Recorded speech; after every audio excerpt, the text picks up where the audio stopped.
राधे राधे, जय गौरी गोपाल, जय श्रीमन नारायण। आज का दिन बड़ा ही मंगलमय और पावन है। आज हम सब विघ्नहर्ता, मंगलकर्ता, बुद्धि प्रदाता प्रथम पूज्य श्री गणेश जी के जन्मोत्सव का पावन उत्सव मना रहे हैं। गणेश चतुर्थी का पर्व मना रहे हैं। गणपति जी का नाम लेते ही, उनका स्मरण करते ही मन में आनंद की अनुभूति होने लग जाती है, उत्साह और सकारात्मकता भर जाती है। आप सब गणेश जी को जानते हैं और गणेश जी को अपनी बुद्धि में, अपने मस्तिष्क में, अपने हृदय में आप सब बसाते हैं, क्योंकि शास्त्रों में कहा गया है कि स्मरण मात्र से विघ्न दूर हो जाते हैं गणेश जी के। यदि गणेश जी का स्मरण मात्र कर लिया तो व्यक्ति के सारे विघ्न दूर हो जाते हैं, इसलिए उनका नाम पड़ा विघ्नहर्ता। गणेश जी का जन्म जो प्रसंग है, जन्म का, वह बड़ा अद्भुत है।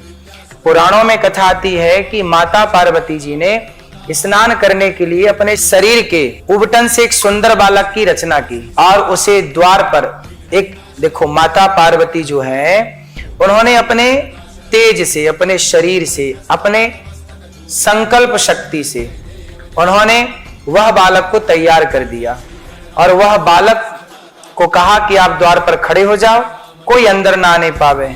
प्रहरी बनाकर खड़ा कर दिया। बालक किसी को भी भीतर जाने नहीं देता था। तभी भगवान शिव पधारे और प्रवेश करना चाहा। मां पार्वती जी से मिलना चाह रहे हैं भगवान शंकर। उस बालक ने रोक दिया जो मां पार्वती ने प्रकट किया था। विवाद हुआ और अंततः भगवान शंकर ने उस बालक का जो मस्तक है काट दिया, मस्तक का छेदन कर दिया, सर धड़ से अलग कर दिया। जब माता पार्वती को यह समाचार मिला तो वह व्याकुल हो गई और भगवान शंकर से प्रार्थना करने लग गई। तब भगवान ने गजमुख बालक का मस्तक लगाकर पुनः गणेश जी को पुनर्जीवित कर दिया और कहा कि आज से तुम सबसे पहले पूजे जाओगे, तब तुम विघ्नों का हरण करने वाले और मंगल कार्य का आरंभ करने वाले देवता बनोगे। तब गणेश जी का नाम पड़ा गणपति, विघ्नहर्ता, मंगल मूर्ति, मंगल की मूर्ति है ये। गणेश जी का बड़ा मस्तक हमें सिखाता है कि विस्तृत और गहन चिंतन करो, बड़ा सोचो। बड़ी सूंड का अर्थ है सभी सूक्ष्म से सूक्ष्म बातों को पकड़ो। छोटा मुख बताता है कम बोलो और मधुर बोलो। बड़े कान कहते हैं कि सुनो अधिक, ग्रहण अधिक करो। छोटे नेत्र बताते हैं गंभीर दृष्टि रखो, सतर्क रहो। और सबसे सुंदर बात है गणेश जी का वाहन, छोटा सा मूषक। यह हमें सिखाता है कि चाहे अहंकार कितना भी हो, अहंकार कितना भी बड़ा क्यों ना हो, ईश्वर उसे विनम्र बना ही देते हैं, उस अहंकार को नष्ट कर ही देते हैं। गणेश जी का जो वाहन है चूहा, गणेश जी बुद्धि के देवता हैं और चूहा जो है वह तर्क का प्रतीक है। बुद्धि हमेशा तर्क पर सवार होती है, इसलिए गणेश जी बुद्धि के देवता और चूहा तर्क का प्रतीक है। तो गणेश जी अर्थात बुद्धि, चूहा अर्थात तर्क पर। बुद्धि हमेशा तर्क पर सवार होती है, इसलिए बुद्धिमान तर्क करने वाला होता है, इसलिए गणेश जी चूहे पर विराजे हैं। गणेश चतुर्थी का महत्व है, इस दिन गणपति जी की प्रतिमा स्थापित कर 10 दिनों तक पूजन, आरती और भजन करना चाहिए। भगवान गणेश जी का, भगवान का ध्यान करना चाहिए। गणेश जी की पहली पूजा क्यों होती है? एक बार भगवान शंकर ने, माता पार्वती ने कहा, हे कार्तिकेय जी और हे गणेश जी, जाओ पूरी पृथ्वी की परिक्रमा करके आओ। तो कार्तिकेय जी परिक्रमा करने चले गए और भगवान गणेश जी चूहे पर कैसे आगे जाएं? तो गणेश जी ने अपने माता पिता मतलब पार्वती और भगवान शिव की परिक्रमा कर ली और बैठ गए। जब कार्तिकेय जी आए तो उन्होंने कहा, हमने तो पृथ्वी की परिक्रमा कर ली, अब बताइए सबसे बड़ा बुद्धिमान कौन? तो भगवान शंकर बोले कि गणेश जी सबसे बड़े बुद्धिमान है। क्यों? क्योंकि इन्होंने माँ बाप की परिक्रमा कर ली। जो माँ बाप की परिक्रमा कर लेता है वह सृष्टि की परिक्रमा करने का फल प्राप्त कर लेता है। तब से गणेश जी प्रथम पूज्य बने और भगवान शिव आदि सबने प्रथम पूज्य माना। एक बार गणेश जी की भक्त गणेश जी से प्रार्थना करते हैं कि हमारे जीवन के सभी विघ्न दूर हो जाएं, बुद्धि और विवेक की प्राप्ति हो और धर्म मार्ग पर चलने की प्रेरणा प्राप्त हो। शास्त्रों में वर्णन है कि गणेश चतुर्थी की रात चंद्रमा को देखना वर्जित माना गया है। चंद्रमा को यदि आप देख लेते हैं गणेश चतुर्थी के दिन तो कलंक लगता है। जो आपन चाहे कल्याणा, सुजस सुमति शुभ गति सुख नाना, सो पर नार लीलार गुसाई, तजऊ चौथ के चंद्र की नाई। तो रामचरितमानस में भी चौथ के चंद्र की नाई, चौथ के चंद्रमा को त्यागने का वर्णन मिलता है, क्योंकि इसी दिन गणेश जी पर चंद्रमा ने उपहास किया था। चंद्रमा को श्राप क्यों दिया गणेश जी ने कि जो आज के दिन चतुर्थी के दिन तुम्हें देखेगा चंद्रमा वो कलंकित हो जाएगा, क्योंकि गणेश जी का उपहास कर दिया ना चंद्रमा जी ने।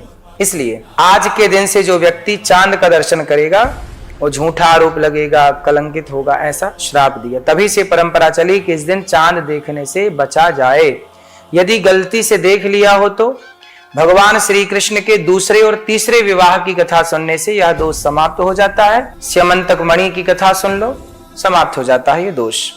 एक बार महर्षि वेदव्यास जी ने महाभारत की जब रचना करने के लिए बैठे तो वेदव्यास जी ने सोचा कि लिखेगा कौन, हम महाभारत के इस दिव्य महान ग्रंथ को लिखवाएं किससे।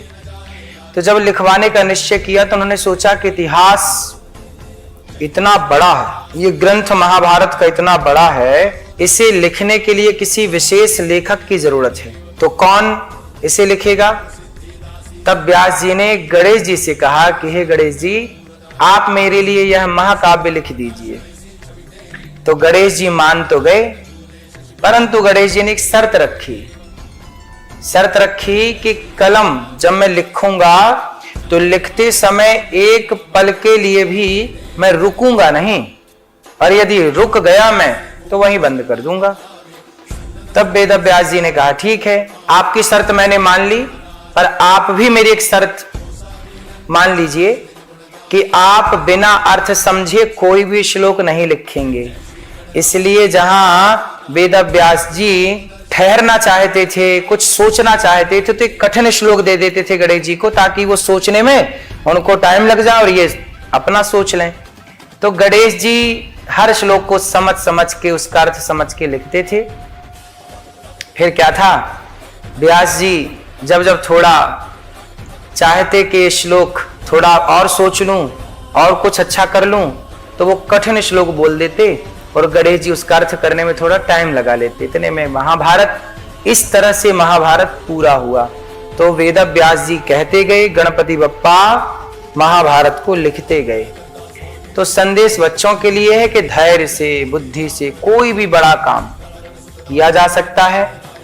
आप बड़े बन सकते हैं, अपने विचारों को बड़ा कर सकते हैं। गणेश जी जब लिख रहे थे महाभारत तो हर श्लोक को वो समझ के लिख रहे थे। इसका मतलब ये है कि आप कोई भी काम करिए, आपके लिए मैसेज है, कोई भी आप काम करिए तो समझ करके करिए। किसी ने क्या कहा कोई बात नहीं, आप क्या कहने जा रहे हैं, किसी ने क्या देखा कोई बात नहीं, आप क्या देखने जा रहे हैं। इसलिए कोई क्या कर रहा है इससे आपको फर्क नहीं पड़ना चाहिए, आप क्या कर रहे हैं। इसलिए आप समझ करके करें, देख करके करें कि जो आप कर रहे हैं वो सही है या गलत है। रावण इतना बुद्धिमान था, परंतु उसकी बहन शूर्पणखा बोली कि सीता बहुत सुंदर है, चुरा लाओ। रावण गया, चुरा के ले आया। क्या रावण जैसे विद्वान को यह शोभा देता है कि बहन की उसने ये बात मान ली, पराई स्त्री को चुरा लाया? कम से कम विचार तो करता कि मेरी बहन नाक कटवा के आई है तो पहले ये तो देखता कि बहन तुम वहां गई क्यों थी नाक कटाने। एक बार अपनी बहन की भी, शूर्पणखा की भी तो गलती देखता रावण। उसने विचार नहीं किया, जबकि गणेश जी लिखते समय क्या कर रहे हैं, विचार कर रहे हैं, इसका अर्थ समझ रहे हैं। समाज की कोई भी बात हो उस पर विचार तो करिए, वो आपके लिए कितनी सही है।